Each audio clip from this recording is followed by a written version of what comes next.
प्यारे विद्यार्थियों good morning. स्कॉलैस्टिक aptitude test के अधीन ਅਸੀਂ ਅੱਜ ਸਾਇੰਸ ਵਿਸ਼ੇ ਨਾਲ ਸੰਬੰਧਿਤ ਸਵਾਲ ਕਰਾਂਗੇ। ਪਹਿਲਾ ਸਵਾਲ ਦੇਖਦੇ ਹਾਂ। ਕਹਿੰਦਾ ਚਟਾਨਾਂ ਦੇ ਕਣਾਂ ਤੋਂ ਇਲਾਵਾ ਮਿੱਟੀ ਵਿੱਚ ਕੀ ਹੁੰਦਾ ਹੈ। In addition to rock particles ਦਾ ਸੋਇਲ ਕੰਟੇਨਸ क्या ਹੁੰਦਾ ਹੈ ਚਟਾਨਾਂ ਦੇ ਕਣਾਂ ਤੋਂ ਇਲਾਵਾ। ਆਪਸ਼ਨ ਏ ਦੇਖੋ ਹਵਾ ਤੇ ਪਾਣੀ, ਬੀ ਪਾਣੀ ਅਤੇ ਪੌਦੇ, ਸੀ ਖਣਿਜ ਕਾਰਬਨਿਕ ਪਦਾਰਥ ਅਤੇ ਪਾਣੀ, ਔਰ ਡੀ ਪਾਣੀ ਹਵਾ ਤੇ ਪੌਦੇ। ਤਾਂ ਇਸ ਦਾ ਰਾਈਟ ਆਨਸਰ ਹੈ ਪੁੱਤ ਚਟਾਨਾਂ ਦੇ ਕਣਾਂ ਤੋਂ ਇਲਾਵਾ ਮਿੱਟੀ ਦੇ ਵਿੱਚ ਖਣਿਜ ਕਾਰਬਨਿਕ ਪਦਾਰਥ ਅਤੇ ਪਾਣੀ ਹੁੰਦਾ ਹੈ। Option C is the right answer. ਅਗਲਾ ਸਵਾਲ ਦੇਖੋ ਡੈਸ਼ ਦੀ ਪਾਣੀ ਰੋਕਣ ਦੀ ਸਮਰੱਥਾ ਸਭ ਤੋਂ ਜ਼ਿਆਦਾ ਹੁੰਦੀ ਹੈ। ਰੇਤਲੀ ਮਿੱਟੀ, ਚੀਕਣੀ ਮਿੱਟੀ, ਦੋਮਟ ਮਿੱਟੀ ਜਾਂ ਰੇਤ ਅਤੇ ਦੋਮਟ ਮਿੱਟੀ ਦਾ ਮਿਸ਼ਰਣ। ਭਾਵ ਸੈਂਡੀ ਸॉइल, ਕਲੇ ਸॉइल, ਲੋਮੀ ਸॉइल और mixture of sand and loamy soil. तो प्यारे बच्चों इसका राइट आंसर है ਚੀਕਣੀ ਮਿੱਟੀ। ਚੀਕਣੀ ਮਿੱਟੀ ਦੇ ਵਿੱਚ ਪਾਣੀ ਰੋਕਣ ਦੀ ਸਮਰੱਥਾ ਸਭ ਤੋਂ ਜ਼ਿਆਦਾ ਹੁੰਦੀ ਹੈ, ਜਿਸ ਨੂੰ ਅਸੀਂ ਕਲੇ ਸॉइल ਵੀ ਬੋਲਦੇ ਹਾਂ। ਅੱਗੇ ਦੇਖੋ ਪੌਦਿਆਂ ਦੇ ਵਾਧੇ ਲਈ ਸਭ ਤੋਂ ਚੰਗੀ ਮਿੱਟੀ ਕਿਹੜੀ ਹੈ। ਆਪਸ਼ਨ ਏ ਦੇਖੋ ਰੇਤਲੀ ਮਿੱਟੀ, ਸੈਕੰਡ ਦੋਮਟ ਮਿੱਟੀ, ਸੀ ਚੀਕਣੀ ਮਿੱਟੀ, ਡੀ ਮਿੱਟੀ ਦੇ ਕਰੈਕਸ। ਤਾਂ ਪਿਆਰੇ ਬੱਚਿਓ ਪੌਦਿਆਂ ਦੇ ਵਾਧੇ ਲਈ ਜੋ ਦੋਮਟ ਮਿੱਟੀ ਹੈ ਉਹ ਕਾफ़ी ਲਾਹੇਵੰਦ ਹੈ। ਆਪਸ਼ਨ जो B is the right answer, यानी कि जी लोमी सॉइल है जिसनों दोमट मिट्टी बोलते हैं वह best soil for plant growth. अगला सवाल देखते हैं मिट्टी दियां ਵੱਖ-ਵੱਖ परतां नूं की कहते हैं। ऑप्शन ए देखो मिट्टी की profile, option B horizon, option E humus, option D उपरोक्त विचों कोई नहीं। तो मिट्टी दियां ਵੱਖ-ਵੱਖ परतां नूं पुੱਤ ਅਸੀਂ सॉयल हॉरिजन बोलते हैं, जो कि ऑप्शन बी दे विच अवेलेबल है। आ देखो नीचे चित्र भी ड्रा किया होया। तो ये मिट्टी दी जिहड़े ਵੱਖ-ਵੱਖ परतां ने इन्हां नूं हॉरिजन बोलिया जाता है। अगे देखो मिट्टी की सब तो उपरली परत नूं मिट्टी की सब तो उपरली परत है जो भाव the top most layer of soil is colour दे विच क्या हुंदा है। ऑप्शन ए देखो वाइट इन कलर यानी रंग विच चिट्टी, रंग विच पीली या रंग विच काली या उपरोक्त विचों कोई नहीं।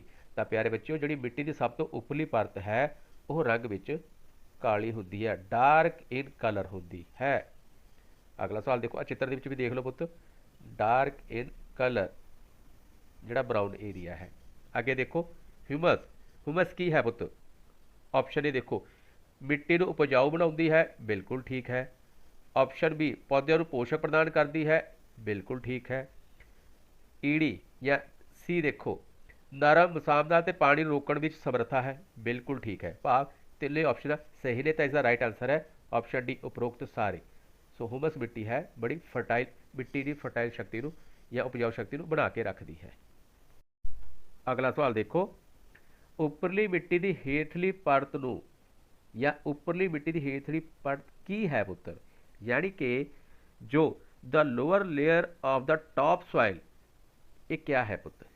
ये एरिया जो ये एरिया क्या है, ये क्या है। ऑप्शन ए देखो ज़्यादा ह्यूमस होंदी है, ऑप्शन बी घट खनिज होंदे हैं, ऑप्शन सी बहुत सख्त ते संघनी होंदी है, ऑप्शन डी उपरोक्त विचों कोई नहीं।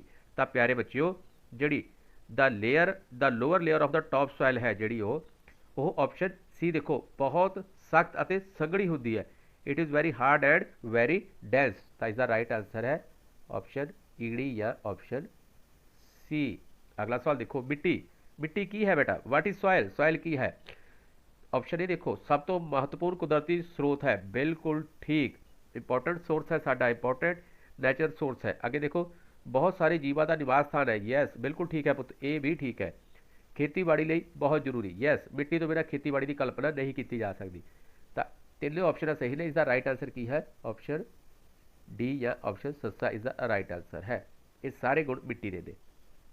अगला सवाल देखो मिट्टी की ਵੱਖ-ਵੱਖ परतां दे वर्टिकल सैक्शन नूं की कहा जाता है। A vertical section through different layer of the soil is called की कहते हैं पुत मिट्टी की प्रोफाइल। आ सारा स्ट्रक्चर मिट्टी की प्रोफाइल ऑप्शन ए और बी है ह्यूमस और सी है हॉरिजन या डी है उपरोक्त विचों कोई नहीं। तो इसका राइट आंसर की है पुत, इसका राइट आंसर है सॉइल प्रोफाइल।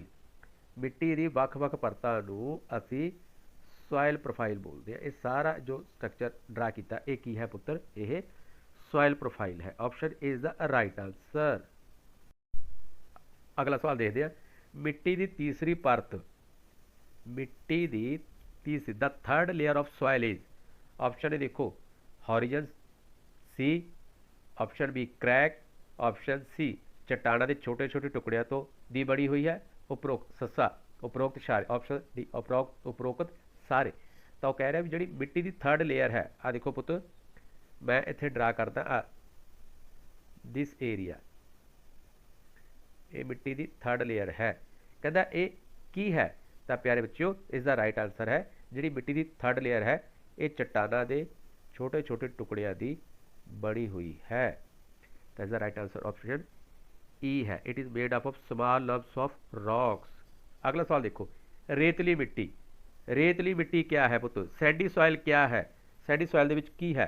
ਆਪਸ਼ਨ 1 ਦੇਖੋ ਵੱਡੇ ਕਣਾਂ ਦੀ ਜ਼ਿਆਦਾ ਮਾਤਰਾ, ਆਪਸ਼ਨ ਬੀ ਬਹੁਤ ਬਾਰੀਕ ਕਣਾਂ ਦੀ ਘੱਟ ਮਾਤਰਾ, ਆਪਸ਼ਨ ਈ ਵੱਡੇ ਅਤੇ ਛੋਟੇ ਕਣਾਂ ਦੀ ਬਰਾਬਰ ਮਾਤਰਾ, ਆਪਸ਼ਨ ਡੀ ਔਰ ਜਿਹਨੂੰ ਸੱਸਾ ਕਹਿ ਸਕਦੇ ਉਪਰੋਕਤ ਵਿੱਚੋਂ ਕੋਈ ਨਹੀਂ। ਤਾਂ ਸੈਂਡੀ ਸੋਇਲ ਦੀ ਕੀ ਖਾਸੀਅਤ ਹੈ ਪੁੱਤ, ਸੈਂਡੀ ਸੋਇਲ ਦੀ ਖਾਸੀਅਤ ਹੈ ਇਸ ਦੇ ਵਿੱਚ ਵੱਡੇ ਕਣਾਂ ਦੀ ਜਿਹੜੀ ਮਾਤਰਾ ਹੈ ਉਹ ਬਹੁਤ ਜ਼ਿਆਦਾ ਹੁੰਦੀ ਹੈ। Sandy soil has greater proportion of bigger particles, option is the right answer. ਅਗਲਾ ਸਵਾਲ ਦੇਖੋ, ਰੇਤਲੀ ਮਿੱਟੀ ਸੈਂਡੀ ਸੋਇਲ ਕੀ ਹੈ, ਬਹੁਤ ਹਵਾਦਾਰ ਹੈ, yes is sandy soil is well aerated, option B ਇਹ ਖੁਸ਼ਕ ਹੈ ਡਰਾਈ ਹੈ, ਆਪਸ਼ਨ ਸੀ ਕਣ ਛੇਤੀ ਨਾਲ ਤਲ ਛਟਾਂ ਵਿੱਚ ਪਾਣੀ ਰਾਹੀਂ ਬਹਿ ਜਾਂਦੇ ਹਨ, ਪਾਰਟੀਕਲਸ ਨੇ ਜਿਹੜੇ ਰੈਪਿਡਲੀ ਡਰੇਨ ਵਾਟਰ ਇਨ ਸੈਡੀਮੈਂਟਸ, ਯਾਨੀ ਕਿ ਰੇਤਲੀ ਮਿੱਟੀ ਦੀਆਂ ਤਿੰਨੇ ਖਾਸੀਅਤ ਨੇ। ਇਸ ਦਾ ਰਾਈਟ ਆਂਸਰ ਹੈ ਆਪਸ਼ਨ ਡੀ ਉਪਰੋਕਤ ਸਾਰੇ। ਮੈਨੂੰ ਉਮੀਦ ਆ ਤੁਹਾਨੂੰ ਸਾਇੰਸ ਨਾਲ ਸੰਬੰਧਿਤ ਇਹ ਸਵਾਲ ਵਧੀਆ ਲੱਗੇ ਹੋਣਗੇ। ਜੇਕਰ ਪੁੱਤਰ ਤੁਹਾਨੂੰ ਇਹ ਵੀਡੀਓ ਵਧੀਆ ਲੱਗੀ ਹੈ ਲਾਈਕ ਦੇ ਨਾਲ ਨਾਲ ਚੈਨਲ ਨੂੰ ਸਬਸਕ੍ਰਾਈਬ ਵੀ ਜ਼ਰੂਰ ਕਰੋ, ਆਪਣੇ ਭੈਣ ਭਰਾਵਾਂ ਦੇ ਸਾਥੀਆਂ ਨੂੰ ਇਸ ਦਾ ਲਿੰਕ ਵੀ ਸ਼ੇਅਰ ਕਰੋ ਤਾਂ ਕਿ ਸਾਰੇ ਵਿਦਿਆਰਥੀ ਇਸ ਦਾ ਲਾਭ ਲੈ ਸਕਣ। Thank you, have a nice day.